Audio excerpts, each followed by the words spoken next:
அவன் ஒவ்வொரு தீபாவளியிலும் வீட்டில் விளக்குகள் ஏற்றினான். ஆனா அவன் மனசுல மட்டும் ஒளி ஏறவே இல்லை. அந்த இருளை ஒரு நாள் முருகன் வேல் துளைத்தது. ரவி என்பவன் வருடம்தோறும் தீபாவளியில் வீட்டை அழகாக அலங்கரிப்பான். ஒவ்வொரு மூலையிலும் தீபங்கள் எரிந்து கொண்டிருக்கும். ஆனா அவன் மனசு மட்டும் இருளில் மூழ்கியிருந்தது.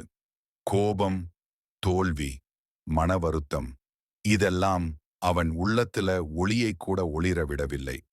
ஒரு நாள் அவன் முருகன் ஆலயத்துக்கு சென்றான். அவன் மனதார சொன்னான், முருகனே, என் வீட்டில் ஒளி இருக்கு. ஆனா என் மனசுல இல்லை. அந்த ஒளியை நீ ஏற்றுவியா? அந்த நேரம் வேல் ஒளிர்ந்தது. முருகனின் குரல் மெதுவாக கேட்டது. பக்தனே, உனக்குள்ள ஒளி எப்பவும் இருந்தது. ஆனா நீ கோபத்தாலும் சோகத்தாலும் அதை மூடி வைத்திருந்தாய். அவற்றை விடு, ஒளி தானாகவே ஜொலிக்கும். அந்த ஒரு வார்த்தை அவன் வாழ்க்கையே மாற்றிவிட்டது. அந்த நாளில் அவன் மனசுல முதல் தீபம் எரிந்தது.